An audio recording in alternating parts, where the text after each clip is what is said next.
Good afternoon to everyone joining us here today. I am Arnav Ghosh, an intern at the Institute of Chinese Studies, and I'm pleased to welcome all of you to this week's edition of ICS Vendor Seminar. Today's seminar is titled Impact of Gender in China's Soft Power Engagement in the Global South. Since the 18th National Congress of the Communist Party of China, China has emphasized gender equality as a core national policy, aiming for equal political rights and economic opportunities for women. Our discussion delves into whether China incorporates gender equality and women's empowerment into its narrative of the Good China story, and explores how these issues are addressed in its soft power strategies.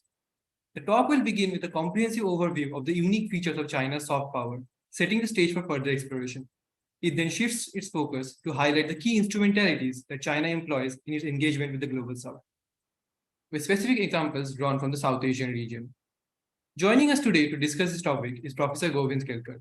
She is the Executive Director at GenDev Center for Research and Innovation in Gurgaon and Adjunct Fellow at the Institute of Chinese Studies, New Delhi. She has numerous scholarly publications to her name. Her recent book is titled Witch Hunts, Culture, Patriarchy, and Structural Transformation, co-authored and published by the Cambridge University Press in 2020. I'm also honored to welcome the chair, Professor Patricia Oberoi. She is an Emeritus Fellow at the Institute of Chinese Studies and has served as the chairperson of the Institute from 2015 to 2021. She is a sociologist by training and has retired as the Professor of Social Change and Development at the Institute of Economic Growth, New Delhi. Her research interests center on aspects of family, kinship, gender, popular culture, and social policy in respect to both India and China. Her most recent publication is a 4-volume Asian Families and Intimacies, co-edited with Professor Ochiai in 2021, a compendium of original translations from Asian languages in which she had sourced and edited Part 3, Transforming Asian Sexualities. I'm confident that their insights and perspectives will help us gain a deeper understanding of the topic at hand and stimulate a lively and informative discussion. Before I invite the chair to begin proceedings, I would like to lay down a few housekeeping rules. All participants except the chair and the speaker will be placed on mute for the duration of the session. Members of the audience are requested to please use the chat box to ask questions. Your questions will be read out during the Q&A session after the speaker concludes. You can also ask questions during the Q&A session by using the raise hand option on Zoom. Please unmute yourself only when called upon to ask a question. Please mention your full name and affiliation along with your questions when writing a question in the chat box. Now, I would like to invite the chair to take over and carry on with the proceedings. Thank you very much, Arnav. I'm really highly honored by the invitation to chair this seminar by Dr. Govind Kelkar, who is someone that I've known for many, many years. She's also been a long-term associate of ICS in various capacities, both individual and collective. That is, she's been a friend, personal friend, and advisor and academic soundbox, if you like, to many of us who may be present in this room and otherwise. As her biodata indicates, she has been and is still a scholar of great energy and productivity through decades, absolutely through decades. And in this long career, she has also covered quite a large range of subjects and issues in the 16 books and numerous papers, monographs, research reports, policy documents, and so on that she has authored and co-authored or commissioned. But she has been known especially for her interest, continuing and loyal interest in gender issues. But beyond that, in environment, in ecology, in tribal and minority issues, in questions of land rights, displacement, resettlement, and recently, over several years with Professor Dave Nelson, her husband, in the politics of witchcraft in tribal India, and as a gender issue in a globally comparative context. So a particular interest really is her deeply ingrained comparative perspective and ethnographic familiarity with the countries of Asia in particular, particularly Southeast Asia, after her many years at the Asian Institute of Technology, Bangkok, and also China, with a particular interest in Southwest China, but actually ethnographic exposure elsewhere. And she has been associated, of course, with the Yunnan Academy of Social Sciences, which has been one of our partner institutions of ICS in many different contexts. You know, I recall a visit to the Yunnan Academy many years ago, along with Professor Timplut Nongri of JNU. We had gone there on a mission, if you like, to study the matrilineal morsel of inner Yunnan province, and were attached with the Yunnan Academy of Social Sciences. Here, as soon as we began to meet people, we were frequently asked whether we knew the famous Go One. And you know what it's like when people ask you this sort of question, you don't actually know the answer, but you sort of put on a smile and look knowing and pretend you do. Well, we didn't. And it took ages and ages to realize that Go One, is that the right name, Govind? I'm not sure how they called you. Go One was actually our old friend, close comrade in arms, you know, someone we've communicated with for ages on things like gender and matrilineal. And there she was, known as Go One, and a famous Indian figure as far as the Yunnan Academy was concerned. And I believe she's now associated as an adjunct professor or something like that with the Academy. Very fitting and something for all of us to feel proud about. Of course, we also, people here may be aware that ICS was a partner in a semi-academic but policy-oriented project, working on a document to support the BCIM, Bangladesh, China, India, Myanmar, economic corridor. And when we came upon this task, many of us were rather astounded that it was seen as a completely economical and infrastructural activity. And we argued very hard that you can't undertake or even dream or think or plan to undertake a project like this without considering social and cultural and ecological and environmental aspects at a much greater depth.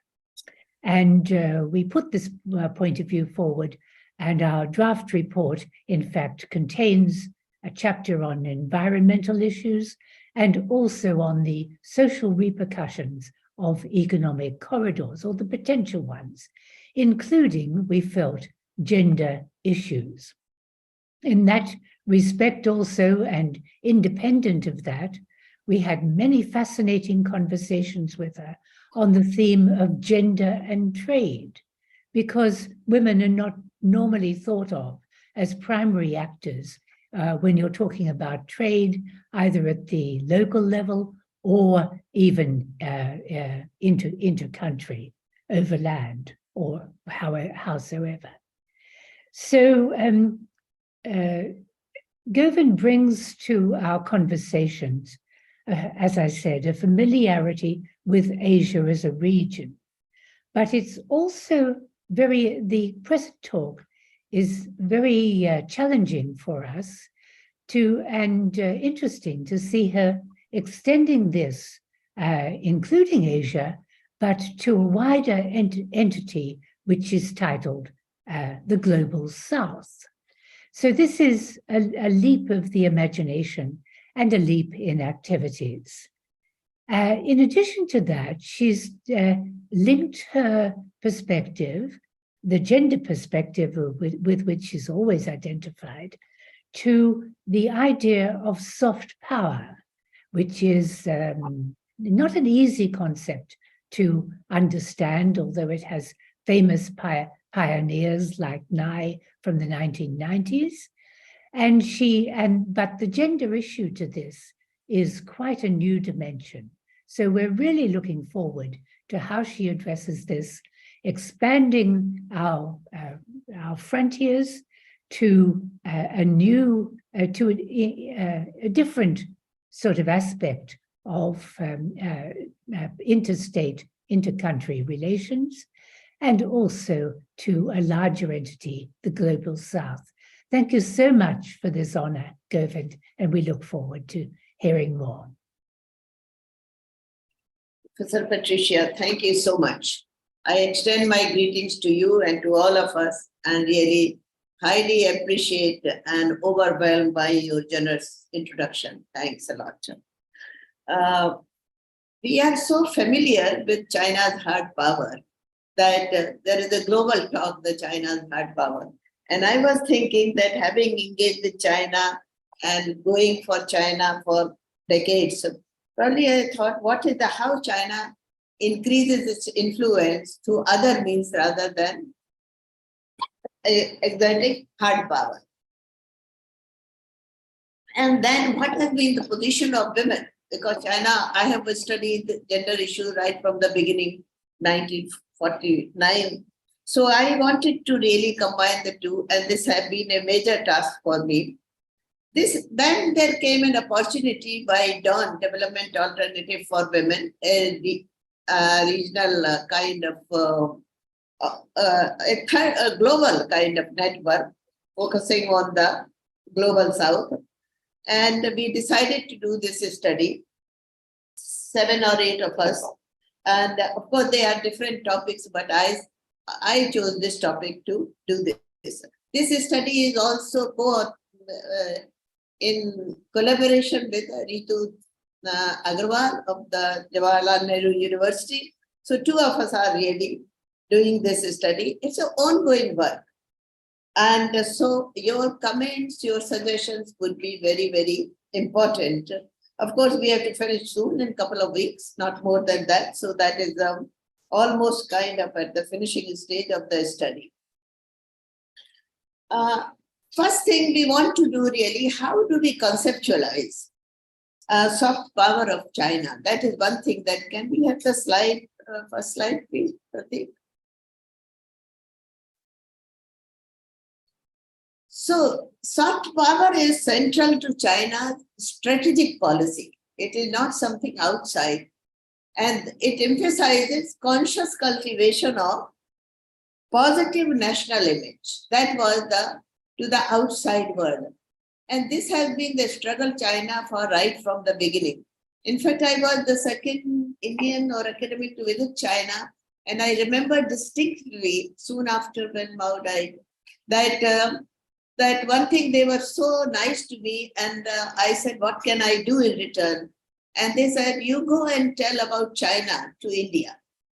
Now, that time I could not think that what it does mean. Of course, I wrote kind of a book and some articles, but that was really tell the China story well.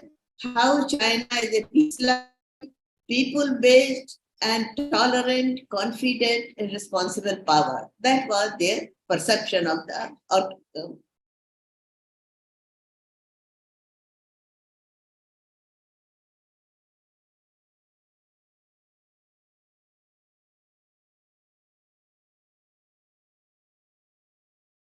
Also, and this is how it differentiates. I will just come to the question of Thomas Nye.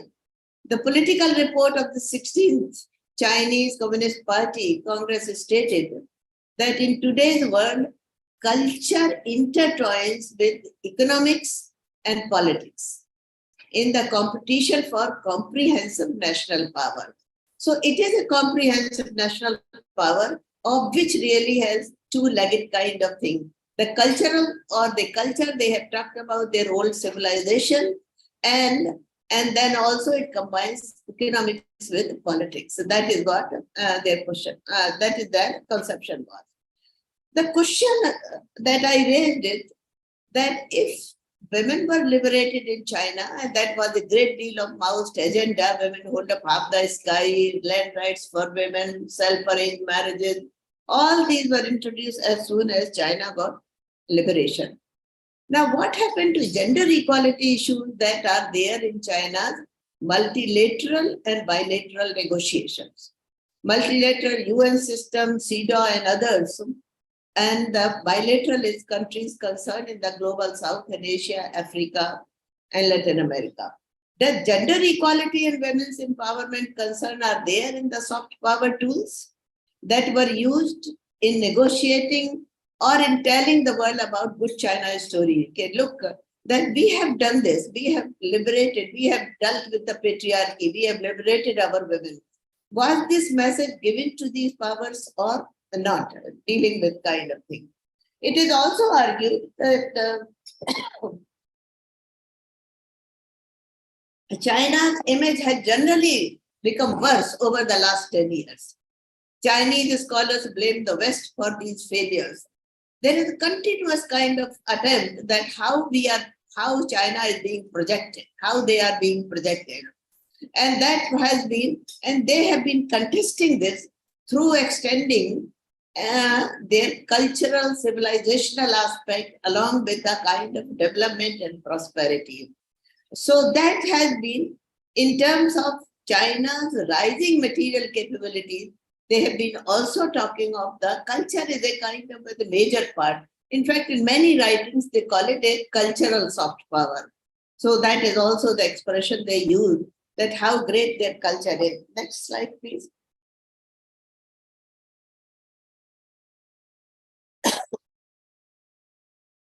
Now, what are the characteristics of the China soft power?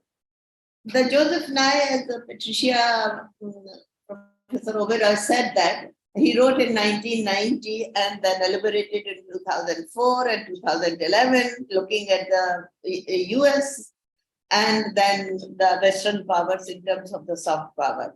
So Joseph Nye's concept of soft and hard power, he defines it that Nye writing defines soft power shows three key sources of soft power: culture, values, and foreign policy.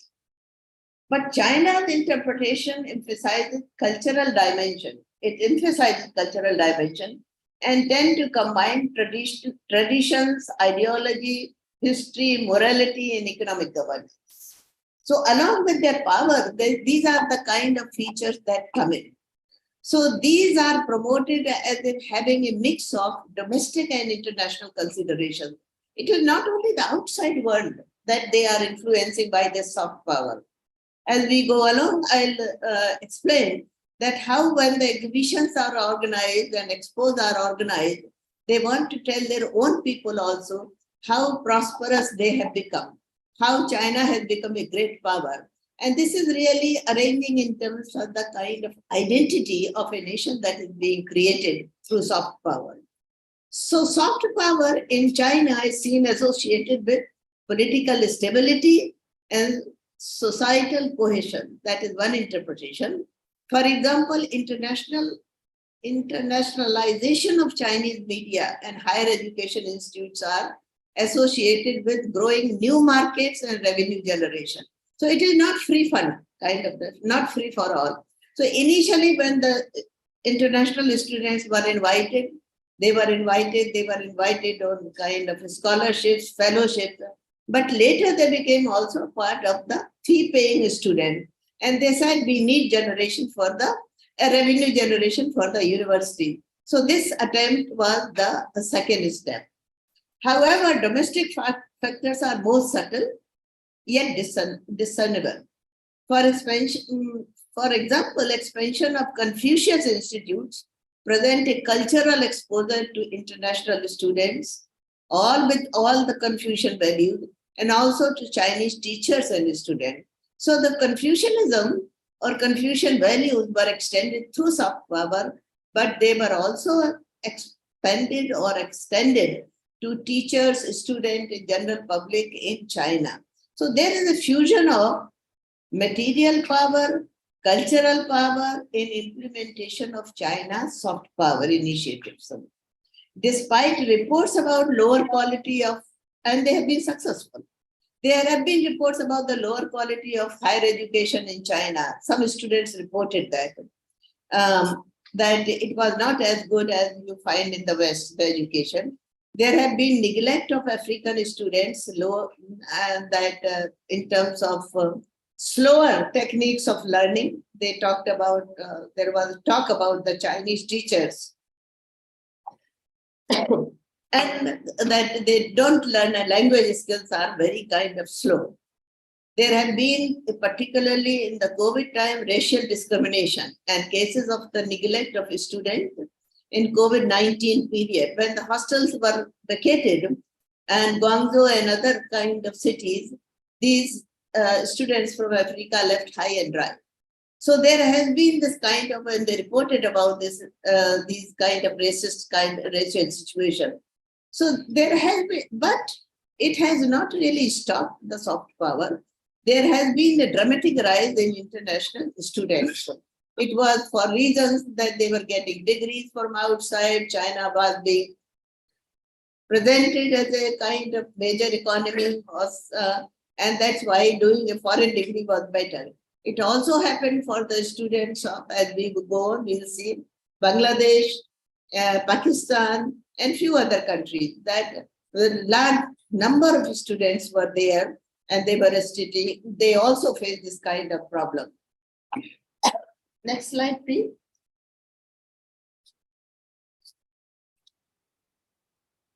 So question is, what kind of gender inclusivity, gender inclusion, or the inclusion of gender equality and women's empowerment was there in soft power?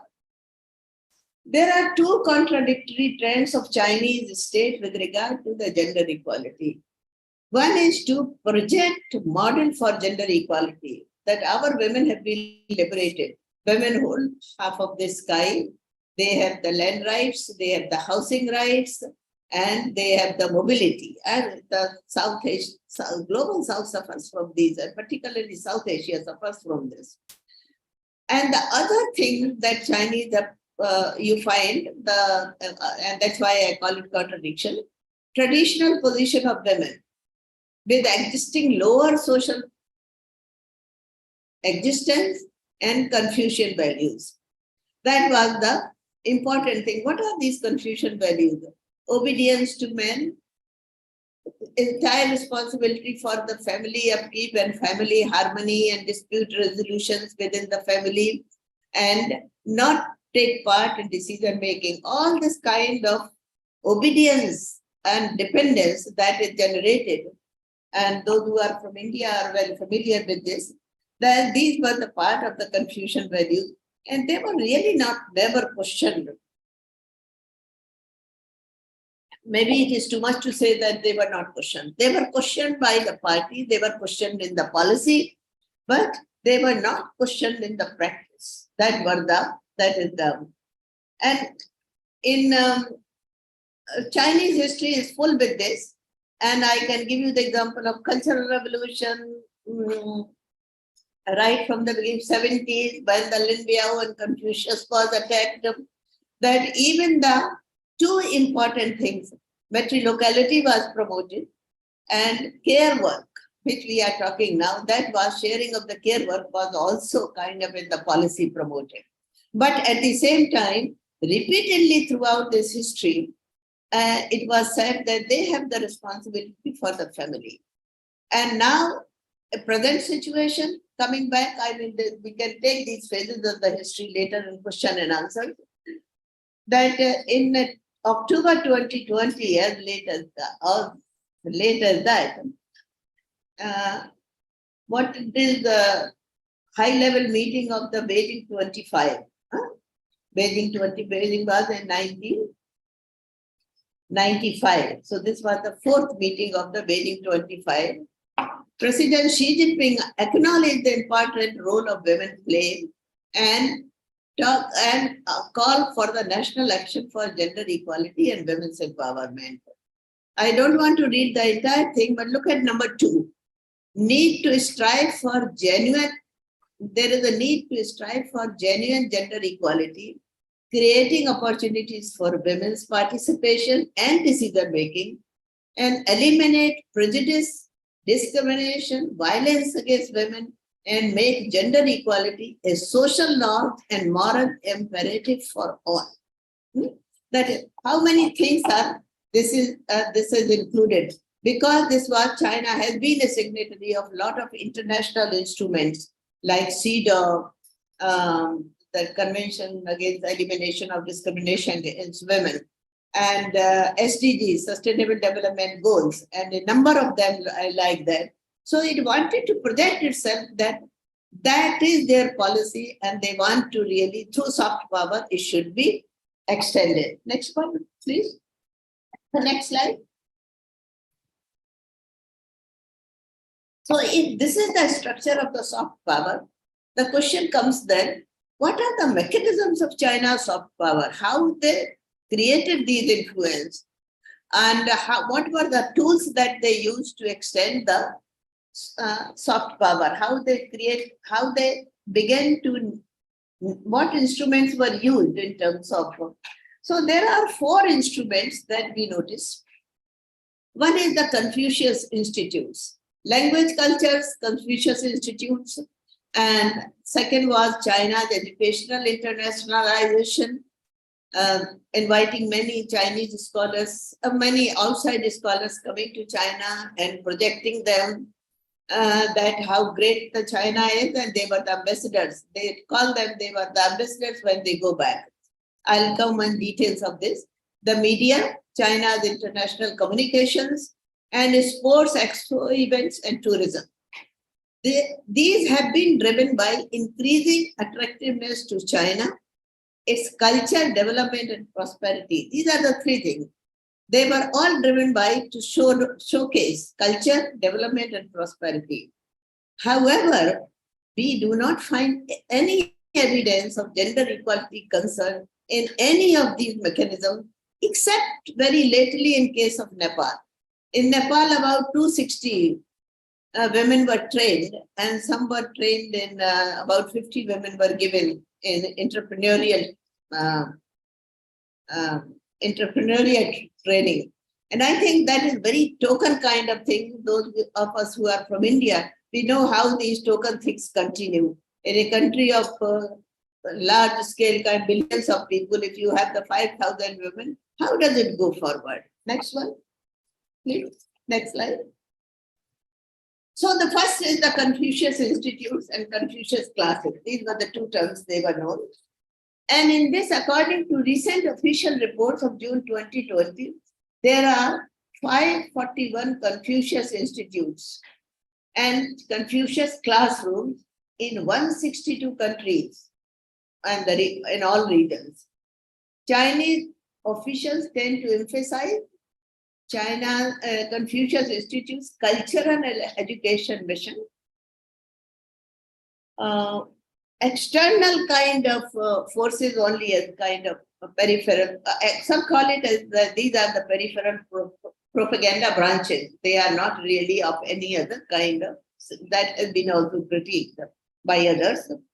But it is a Chinese party and state mechanisms and academic malware. So this has been the critique of these Confucius Institutes. They were also in India, and there were 4 kind of 3 Confucius Institutes in India. 3, I mean, they reported 3 a year. Different perceptions and interpretations of the Confucius Institute as tools of soft power. They are really the real kind of tools of soft power.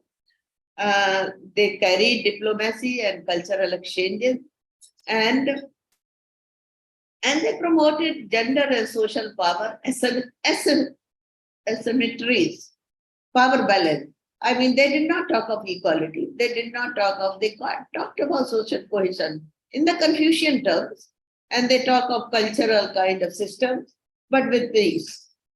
So that was the idea of the soft power, and even Chinese scholars have accepted that. We lack precise evidence, however, that what kind of teachings were there, subject were there. But one can make intelligent guess. What are the Confucian values for women? We we did not have the time, we did not get the information on what, besides the language and culture, what were they teaching exactly, what were the course contents.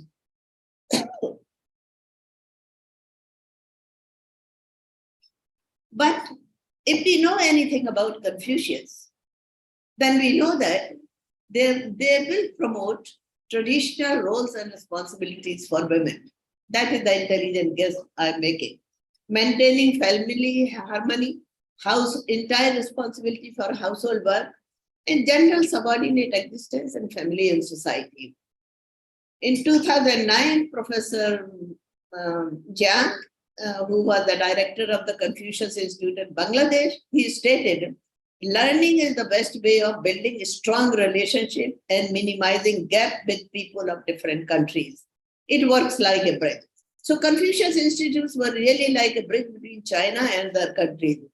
And the number of Confucius Institutes were set up in Bangladesh, Nepal, Afghanistan, Sri Lanka, Maldives, Pakistan from 2007 onwards, when Hu Jintao stressed on the soft power. That was the later it was taken for the first time. He began to talk about the soft power of China. Can we, next slide. Next was China's educational internationalization. At the turn of the century, China geared itself to be an attractive international center for knowledge production and training. From 1978 to 2018, the number of international students in China, according to reports, was from 1,236 in 1978 to 492,200. Okay, 492,200, more than 492,200. So that one can see how the international students were coming. The Chinese language was the most popular subject people were learning. They were managed by the Ministry of Education, where they had frequent publications, both in Chinese and also sometime in local other languages. Chinese government also sponsored many short-term training programs, fellowship to foreign journalists and official visitors, and sponsored cultural exchange and components of people-to-people diplomacy and soft power. So, what was their objective? They often quoted Julius Nyerere of Tanzania, but he was a student there in this kind of a foreign student there. They say when our students come, their worldview changes. Look at Nyerere. He formulated their policy and structure of the governance similar to that of China, and that was their model. So monetary gains from self-funded international students, including those from the global south, presented an attractive opportunity to the Ministry of Education and many Chinese universities. After that, they began to really, these students were self-funded. No longer they were invited from probably in the 90s.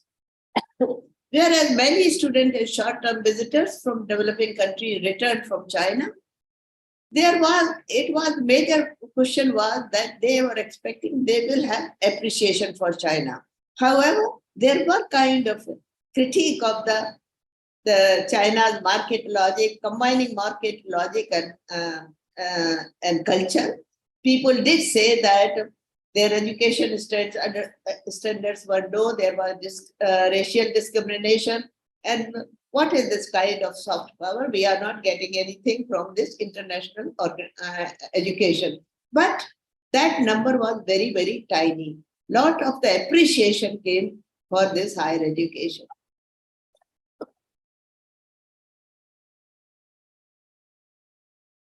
Next slide, please. The next instrument was international communication, media. So, China's external communication has a long history, dating back to Mao era, when I gave the example of that earlier the books were written away from all pest function. I don't know, many of you must have read it, but I did read these books. They played a major role about telling China's story globally, how clean China was, how the healthcare was developed. Function and away from all pest were the major kind of classic pieces from this. But by the end of 20th century, Xinhua had 101 international bureaus. That is the concern. Xinhua launched CNC World News, an English television network, and expansion of its multiple languages. Xinhua is the news agency. Prior to this, in 2009, China initiated Going Out policy with focus on Chinese media broadcasting China Voice and Global Times. And they were published under the aegis of the People's Daily, Renmin Report. So under President Xi Jinping, the Chinese global communication experienced two major shifts. One, to tell China's story well, quoting. One purpose of the media is to tell China's story well to the world and correcting Western misconceptions about China. That was the one component. Second, increased coverage on market-oriented content, the media content, from more ideological towards more market-oriented coverage. So you can smell the Xiaoping here, that we have carried a lot of ideological contents in our media, but we also want now market-oriented coverage. That is, and what was Mao's, if you see when he writes on art, that it has to be for political purposes. But here, you see the pragmatism of President Xi Jinping, who says that ideological contents have to be there, they should be, but now not more market-oriented coverage has to be there, because that will really spread the influence of China. How powerful, how major economic power it is, and they repeatedly project themselves also as the major economy of the world. So on content sharing, China Daily made deals with 30 foreign newspapers, including the New York Times, Wall Street Journal, the Washington Post, and to carry its paid insert called the China Watch. So the potential for China's soft power to be channeled through digital Silk Road communication infrastructure, particularly in Africa, is going to be very, very powerful. And they are going to train them, and this is the most thing that they are, digital Silk Road, they call it, where the new kind of AI would be taught. Next slide, please. The last tool that I'm talking of, the major tools, sports, expos, and tourism. China organized a range of spectacles, mega events such as 2008 Beijing Olympics and Shanghai Expo, and frequent regional summits and various BRI events. BRI is Belt Road Initiative that I have not taken. I'll talk about the limitation later, what I have not included. These summits and trade expos, though involving huge expenses, kind of thing, but they were there to promote China's political agenda, both for home and international presentation of the country. The Shanghai Expo was organized to promote China's friendly cooperation with various countries to demonstrate China's accomplishment in the past 60 years in New Era. So that was the kind of a soft power to the foreign visitors. What is important is that Chinese authorities use these events for domestic educational platform also, different from Nile's definition. In the sense, they convey to the Chinese citizens about national self-importance or of Chinese greatness, past, present, and future. So this was said that we want to show to the countrymen and also to the outside world that how China is great, how it has been great in past in terms of culture, how it is great in present hard work, and what kind of future course of the action is there. These mega events, of course, invited a lot of attractive foreign journalists and some Chinese youth, but there was also foreign journalists. They left these expos and they went to the Beijing, particularly Beijing and Shanghai lanes, in order to see what is the reality of Chinese society. So this is interesting. They were caught and they were also really criticized, not understanding the real China. Their purpose was that the Western journalists were attacked that they do not understand the real China. They have their own agenda to condemn China. So nevertheless, With the exception of human rights violation and centralized driven society, Chinese succeeded in using its soft power in telling the world and its own people about a cultural mix of politics and economics and claiming its position in the world map. Next one, please. So at the international level, we're coming back to the question of gender, that except in the Confucius kind of institutes, where we can make intelligent guess that what kind of values they must be teaching.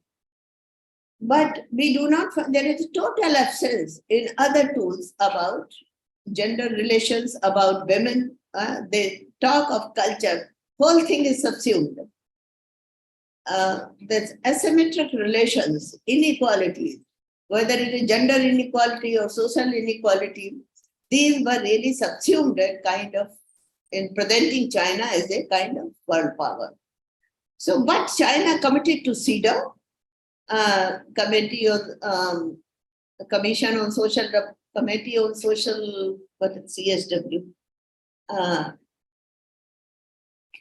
Committee or Commission on, every year it is organized in New York.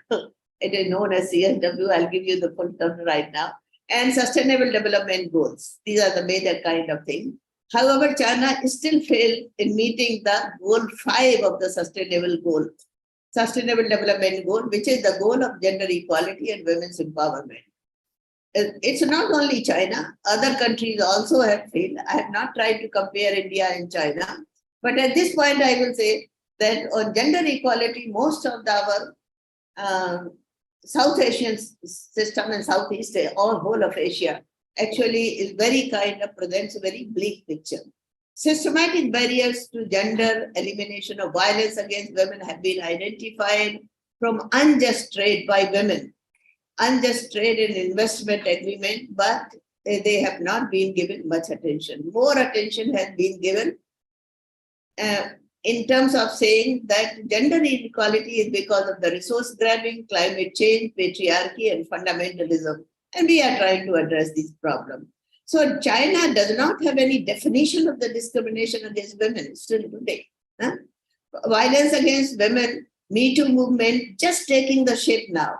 There is no woman in the standing committee of the Politburo, also no woman among 26 members of the State Council, whereas the world average is 21.9 in 2021. So women still earn less than 70% of men's earnings and spend twice more time than men in carrying out household work. This is the All China Women's Federation reported and grumbled again, protested in 2021. Next one. So this is the last slide, I think, some controversial issues. And that is the Chinese policy is fraught with some controversy that they just discussed. These include women's human rights, they don't want to talk about. Me Too movement just are realizing they are not really, earlier they just ignored it. Debates on sexual harassment, gender discrimination, and other third gender or the same-sex kind of relation, they were just ignored, they were not realized. I will not realize, not even discussed. The recognition of gender equality issues, however, find no place in China's foreign policy negotiations. Not only they ignored, they also had no place in China's soft power negotiations in the foreign countries or in the global south. Gender equality issues and any related promotion of the rights of women are seen and interpreted as an attempt to interfere in cultures and traditions of the sovereign country. That is the way they have said. That if they right impose their kind of women's issues, gender equality issues in negotiating with any country, then they are interfering in the cultures and traditions of a sovereign country, and that they cannot do. And they also said it is in conflict with the 5 principles of peaceful coexistence, which was earlier there. So China's homegrown patriarchy and promotion of Confucian values about the women's role and social positions are themselves a barrier to gender inclusivity, gender inclusion. in its soft power approaches, the absence of gender concern gets reinforced in negotiating with patriarchal regimes of the global south. So there is a homegrown inequality and there is a patriarchal regimes in the global south, whether it is Africa or Asia or Latin America. And the result is the two tend to combine and both tend to forget. So Chinese women academics and feminist groups have criticized this. They have continuously arguing for a comprehensive and consistent gender equality policy, consistent with what is in policy, what is the national goal one is talking, and what is happening in practice. That's what they have been saying.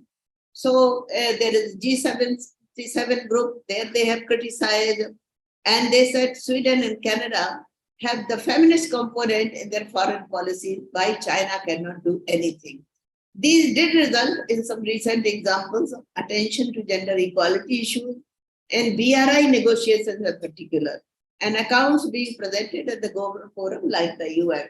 When Professor Xi Jinping goes to the UN and makes a speech, that is really, really very great in terms of promoting of the gender equality. So next is last or what? So this has been really I will appreciate your comments and thank you for your indulgence in listening to this. And I think I have overtaken some 5 minutes, Patricia, sorry. Not at all. Well, thank you very much, Govind. That was a very broad sweep of the pen. So could we have questions in the chat box? I think there was at least one, if not more. Yeah. No, all we have in the chat box is a suggestion that we put things in the chat box. So who would like to raise a hand and come in? Thank you, Vanita. I got stuck at the committee on the status of women, CSW, and she said it is the UN committee on the status of women. Yes. Thanks, Vanita. Yeah. There's a hand raised by Aram Ashraf. Would you like to come in? What is the... Oh, hello. Thank you so much for taking my question. I'm so sorry. I got the timing wrong. I can only explain jet lag. I really wanted to listen to your talk. So the thing I wanted to ask most from you is the last point you just spoke about is the Belt and Road Initiative and the gender issue that is being raised. Could you expand a bit more? Because it's an area that I'm interested in. So I'll be really grateful for that. Thank you. Okay. And this is the area that I've not included, Aram, because this area deserves a lot of attention, really. But even in Belt and Road Initiative, what is happening now, that women have been there have been some token inclusion of women, which is earlier not there. There are Belt and Road Initiatives forums or meetings in China. Women are discussing that. There are also in outside and in African countries in particular, when the Belt and Road Initiatives are being discussed or negotiations take place, there is a kind of, I don't say resistance to they call it racial discrimination. So let them use this word. They call it what kind of policies these are. Because in Zimbabwe, there is evidence, and South Africa also there is evidence. Zimbabwe, there is a very interesting article has come out, which talks about love. I'm forgetting that. I just read it something about love case study. This is the organization which talks of care and other things to be included in care and existence of couples that should be included in dealing with the negotiations. That what are women's responsibilities, how the care work should be shared, and why these things are not happening. So that is one thing that is in BRI it is coming. BRI also is presenting some model women entrepreneurs, both in China and other places also. And there are some case studies being promoted. So it differs from country to country. And what question of resistance has come by women employees in particular, that is in South Africa and Newcastle, in the garment industry, when they were being seen as the kind of lazy workers, that they take time to get up, they are not very efficient and lacking agility, and they question that, and they call them, use very slang language for their employers. And of course, the Chinese laughed at that, but somebody said that they were very insulting words. So, and Chinese government in its policies are also now thinking that how to make things more successful through changing their attitudes in BRI system. But what I have not included in my presentation or in my analysis, BRI is one, then non-state actors is another. Huawei, which employed women, I have not included that because Huawei has done as a kind of its own thing, not as a part of the soft power. So these are the, I based largely my study on participant observation for the past 25 years or more. I've been going to China, I don't know how many times I went. And I have very good relations, and I grew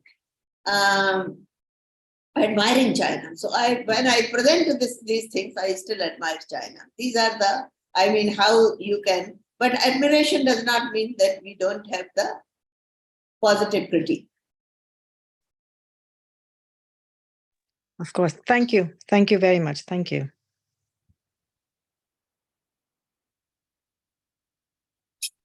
Before we answer Aksha's question, we have a few questions in the chat box. Right. Sweta Kayan asked, in the 20th Party Congress, there are no women in the Politburo for the first time in 25 years.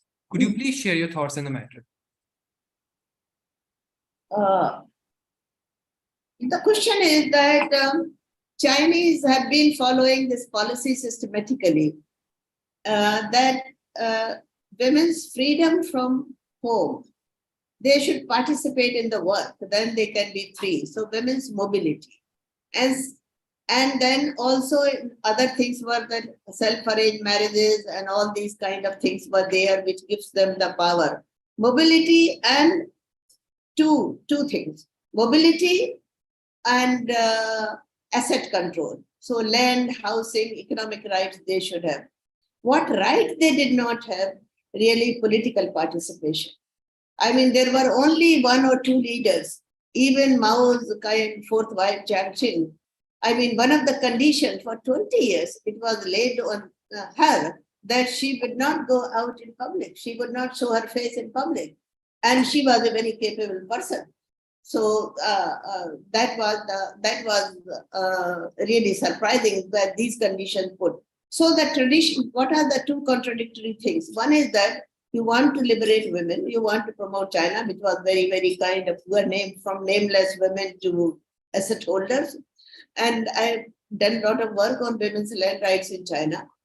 But at the same time, you do not want to liberate women from the household care work, from the familial authority. On the other hand, that family, the entire responsibility of the family harmony and social harmony rests on women, and that is repeatedly promoted even today. Now China is facing the deficit in population. Okay, younger generation, they want to kind of younger labor force. And now women have been asked to produce more children. And at the same time, I have read the 2020 Xi Jinping's quote, kind of, what is the kind of thing. So this is the contradiction throughout history you find, right from 1949. I mean, there have been periods on and off kind that they are promoted for, and then again they are kind of put back. I don't know if I answered your question. That is what you were asking. Yes, she has written in the chat box. Really wise, many thanks, ma'am. For the next question, we have one from Indrajana from CSIS Indonesia. Ah. She says, soft power in Indonesia is viewed as negative.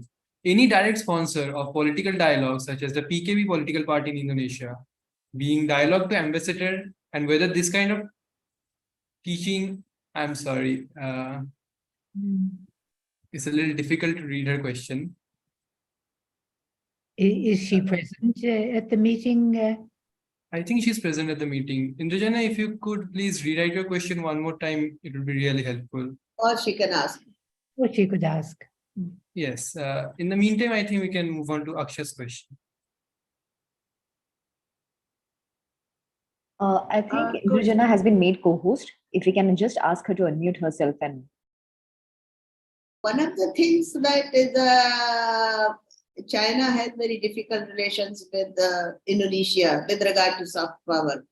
I was reading something on how different it is from South Asia and ASEAN countries. And I found that they really have problems with Vietnam and Indonesia, China. It is much better now than what it was before. Whether diaspora was not under kind of control or what was happening, that there was a bit of problem. That they were thinking the other way, or whether they were seeing the kind of other kind of control being exercised through trade and other things. So there, what was undercurrent, I don't know. I have not gone into it, but Indonesia has difficult kind of thing.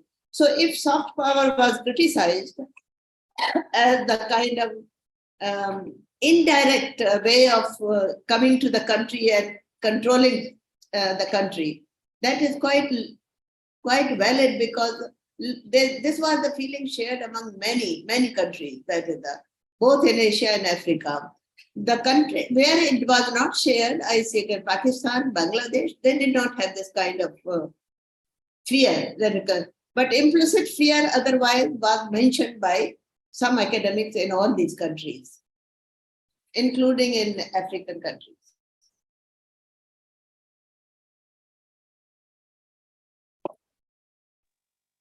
I hope that has answered her question, because she Otherwise, has not can she ask again? Then I don't think she has been made the co-host, but she is not unmuting herself. In the meantime, we can proceed on the next question. If Akshat wants to go on, he can. Good afternoon, ma'am. My name is Sugandha. I'm a research assistant at IST. So mine is more of a methodological inquiry.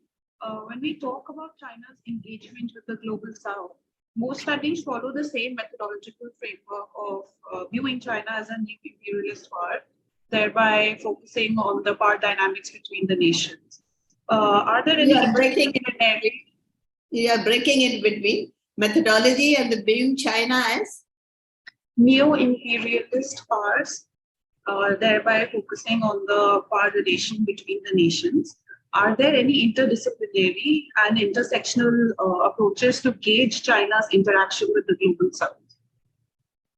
I would not call it it is an imperialist design. China has had a very kind of, if you look at because I've been a student of history, if you look at opium wars, right from there, how the opium was thrown into China and how the wars were waged, then the spheres of influence they divided, not full control, but tried to create, colonialists tried to control China. Then China faced isolation, okay. Then it came the question of how to tell the positive story of China. It started from that. But they did not end it here. Positive story does not mean that you remain a powerless, poor country. They wanted to present China also as a kind of powerful, civilized and country, and not what the West presents. That time they call it West, but later it became America only. So they were really presenting themselves against the Western projection. That was the soft power. So I wouldn't call it that it was a kind of imperialist design. And particularly because of that, I work on the soft power and not on any kind of hard power. That they wanted, through soft power, they wanted to Tell others what real China is. I know many people won't agree with me. Those who are believer in hard power.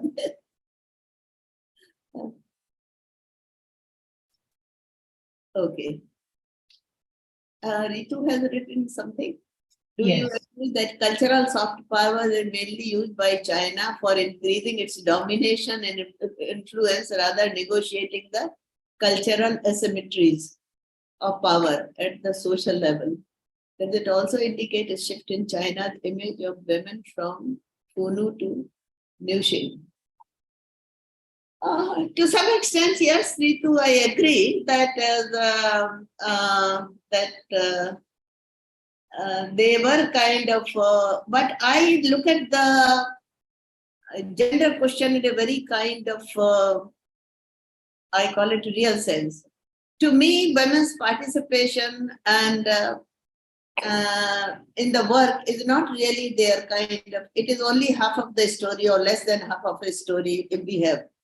The women's participation in decision making, women's asset control on property, land, these are the things that really make women powerful. And sharing of housework, because it is the housework and childcare that limits women.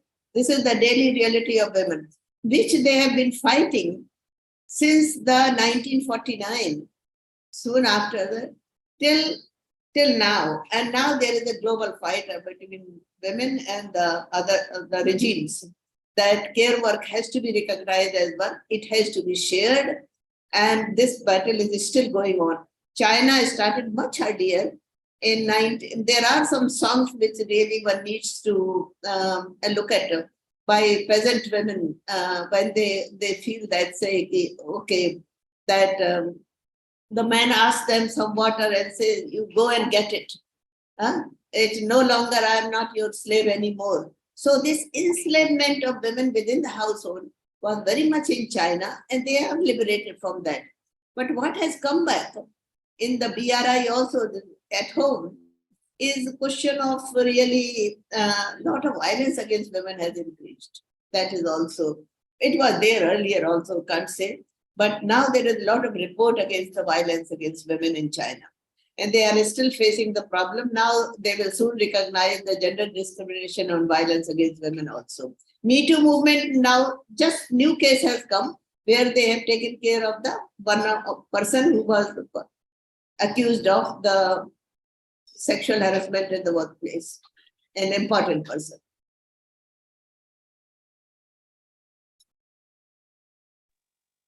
For the next question, we have another one in the chat box from Sheetal Virali.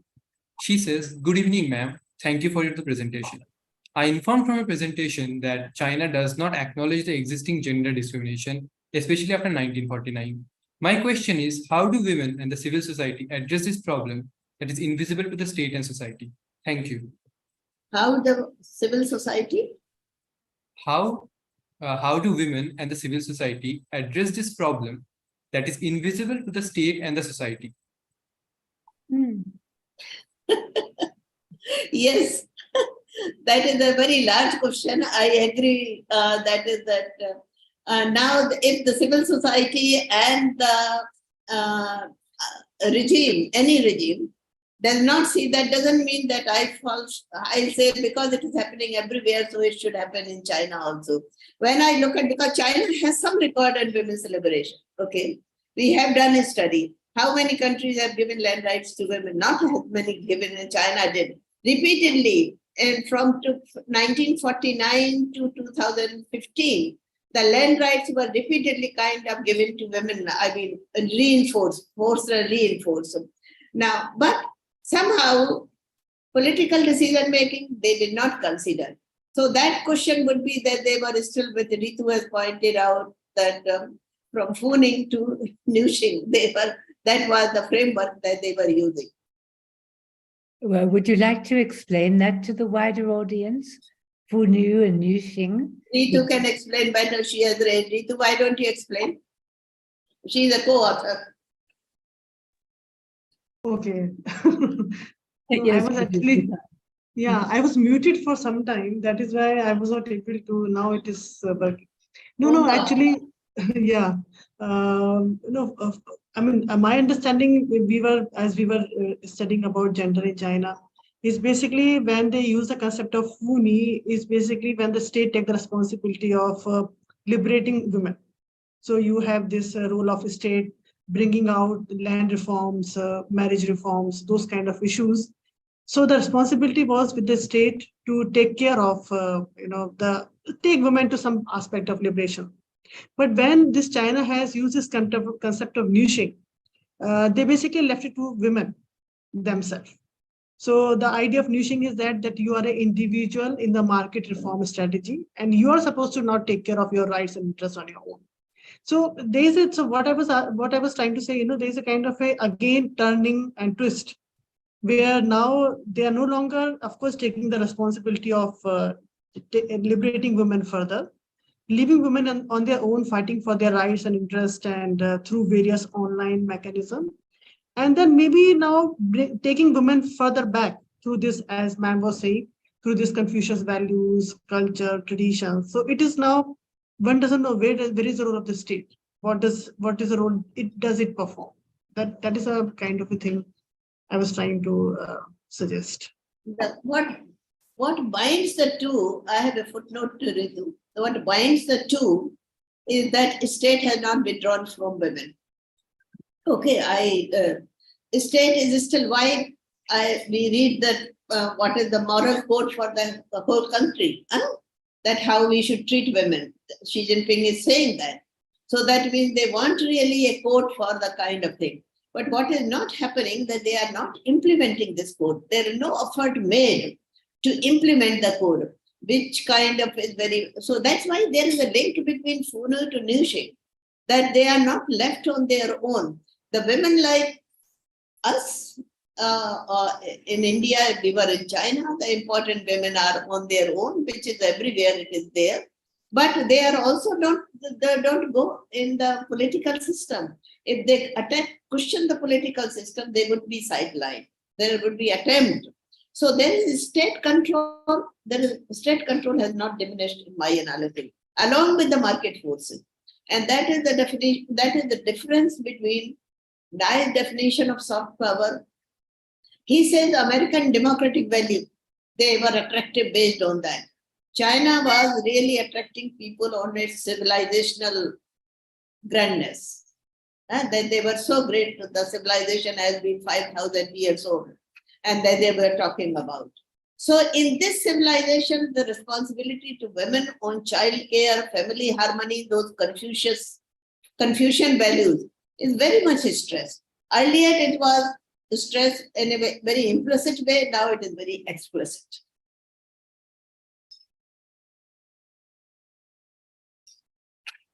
There is a question there from Arijit Banerjee, has his hand up. Hi, ma'am. Am I audible? Can you be louder, please? I can't barely hear you. Hello. Yes. Am I audible, ma'am? Now? Yes. A little louder. Is this your question? My query to you is regarding women diplomats in Xi Jinping period vis-a-vis BRI.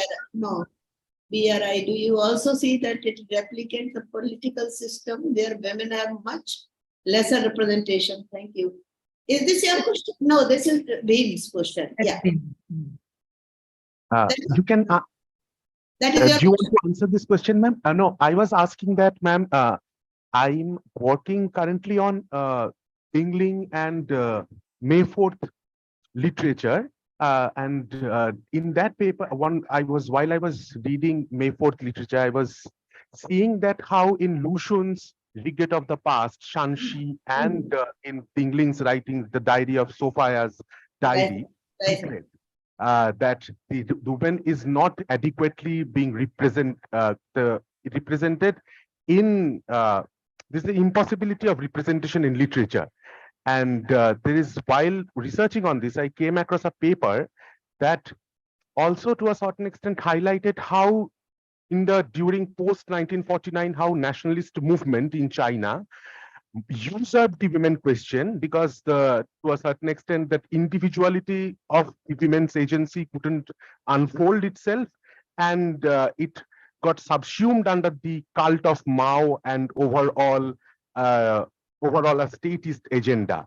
So my question to you would be like, what you think on this, and what is like, is the regret that one could see in Lucian's impossibility of representation in concerning women's own agency still there in contemporary China, or has it gone way better? But it's in a different form. We can see the problem now. Thank you.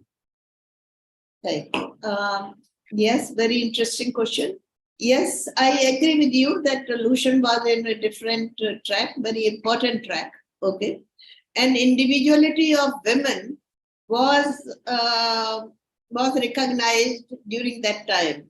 Mao himself was influenced by Lucian, even he was not a party member. That is the kind of thing in the revolutionary period, pre-revolutionary period, or it was the real revolutionary period, when he began to consolidate power in about maybe 1957 or little earlier.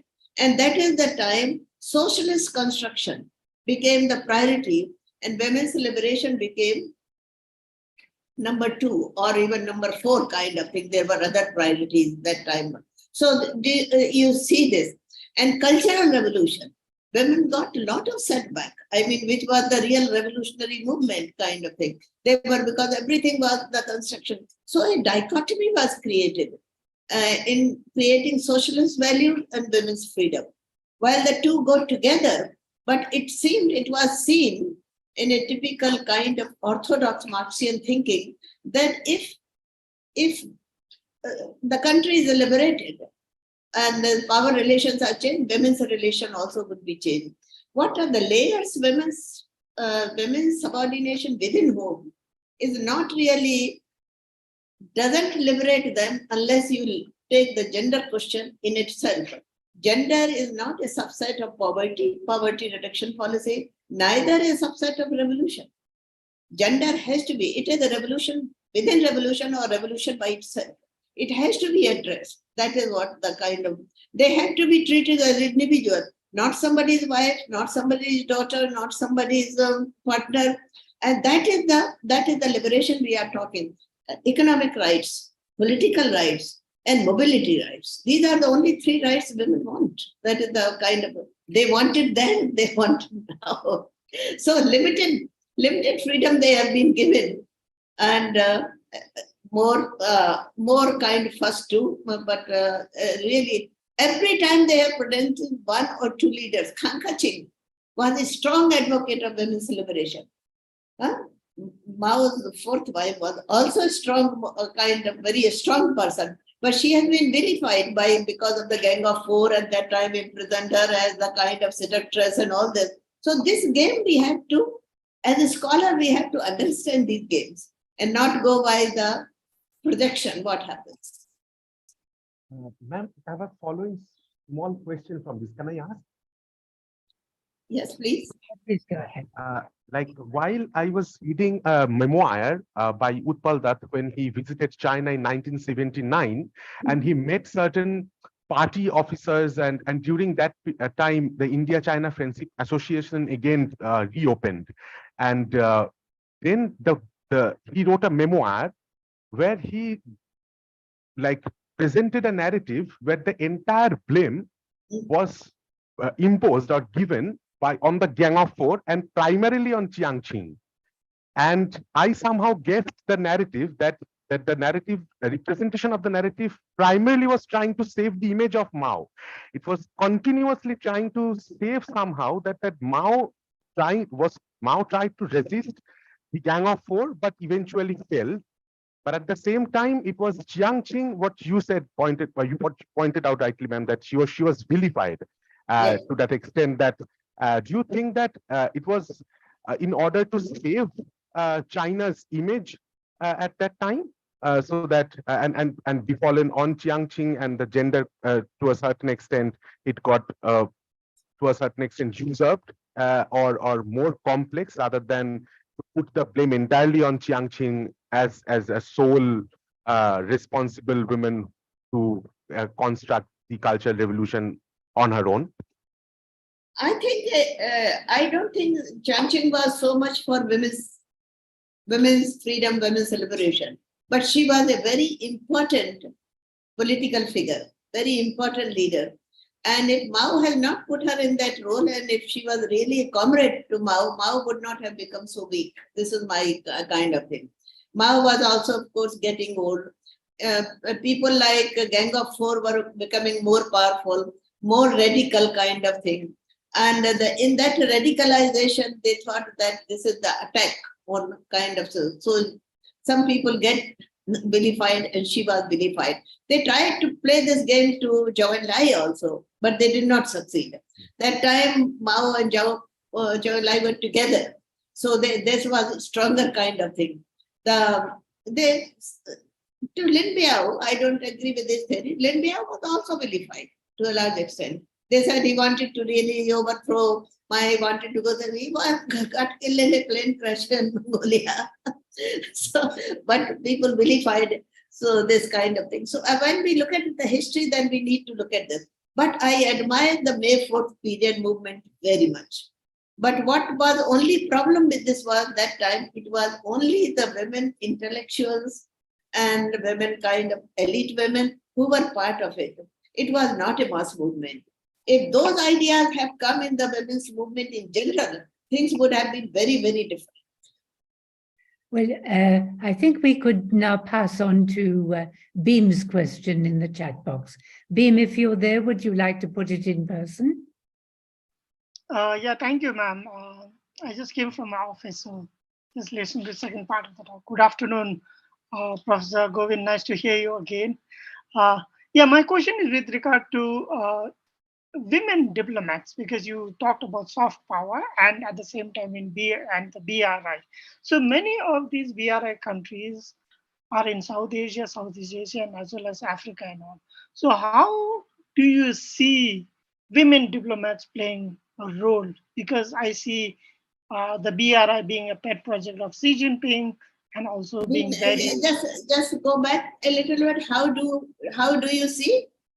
Yes, women diplomats, the role of women diplomats, if there are any, because I'm sure there are some, because I'm doing some study on, women diplomats in BRI countries, the representation of this. And in your talk, you also mentioned practice.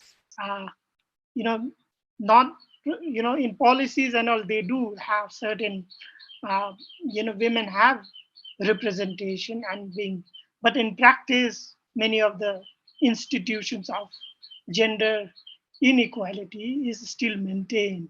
So do you see these in foreign policy making processes also? Because for the sustainable development goals, gender is an important component. And yeah, so that's my question, ma'am. No, thank you. You are very right. You have really answered the question what you raised. For sustainable development goal, gender equality is very important. But what do we call one gender equality? Not when one woman becomes a queen or one diplomat. Okay, that is not really, that doesn't go very far. When we have why 33% representation is being asked? Because this is the critical number. This is the critical mass number. When you are at least 33%, then you can raise some question and you won't be dismissed. There were some diplomats, women diplomats, or there are some women diplomats. I have not studied, but I would think that with regard to BRI, they are in the final analysis, they are not really the women liberated figures. They are the state agent. So they would be carrying the BRI policy as much as the state wants them to do. That would be also their kind of given task, and they would carry that, and then only would remain there the diplomats. Because diplomats, after all, represent the government. They are the government in that particular situation. So they cannot move away from that. So these are the binds of the government system, whether it is a man or a woman. Just because you are born a man, that doesn't mean that you are a violent. And just because you are born a woman, that doesn't mean you are subordinate. These are the gender, that's why we call it gender question, because gender is a social construction.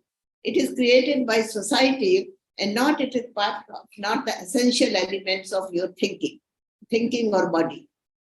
Okay, if I may come in here now as chair, we are running short of time, I think. So, and I think we should need to wind up. Would anyone like to add a question very quickly?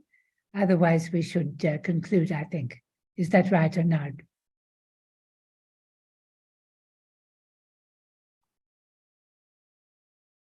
Okay, then if I have the floor again, I would like to say that we've come across a really interesting problem set out in the title and in the substance of Govind's talk today, and something that should set us all thinking, both in conceptual terms and in, if you like, in more concrete terms.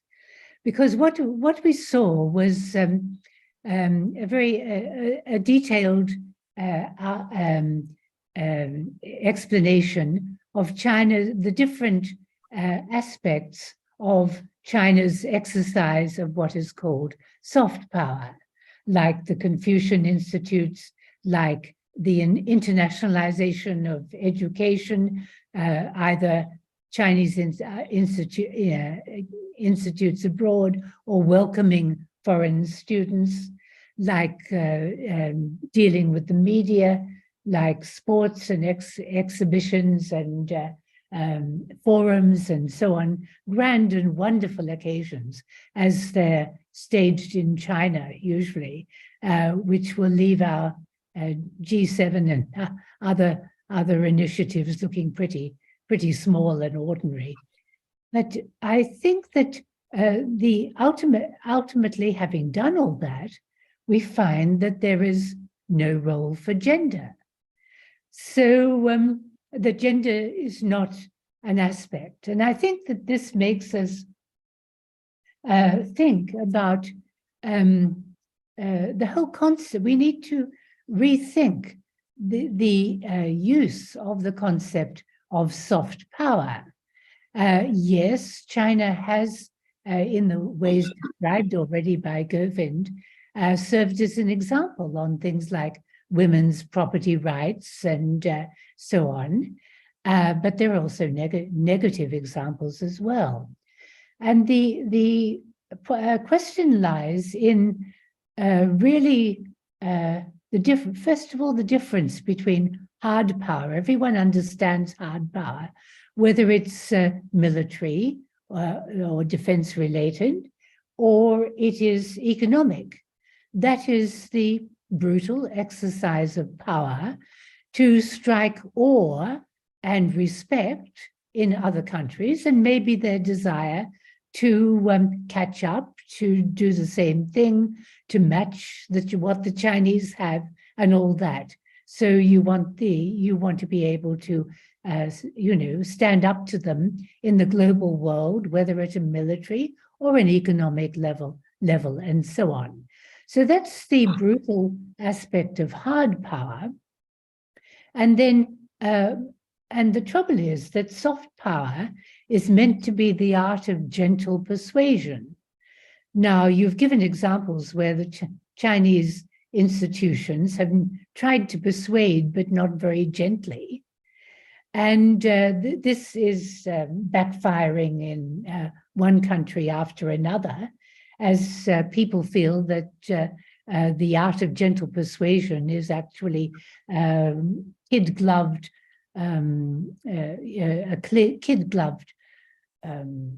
propaganda, if you like. So the question is, where does soft power, where does gender come into soft power? And I think that the problem that is revealed here, and is something that people grapple with, is that allowing for certain basic things which in China are very impressive, including women, compared to many other countries, including, of course, countries in South Asia, there are many other problems. And these countries do not want to project these. I mean, they don't want to project domestic violence, violence against women, exploitation of women in care work and housework and so on. This is not something that you want to tell the world apart. And yet, if there's a sort of contradiction that this sort of power to persuade, governments cannot see how their own negative histories are going to be a good thing to project in the rest of the world. In fact, they rather want to cover up what is going on, to blanket it, perhaps even to denigrate it as based on ideas that come from foreign countries or that are non-socialist or that are of individuals who are not worthy citizens, whatever it may be. But if you get up closer in China, as in India, you do notice that the gender questions are being tackled. Sometimes they come under different headings on questions like the family. I found institutes, civil society activities on the family actually are cloaks for people discussing gender relations.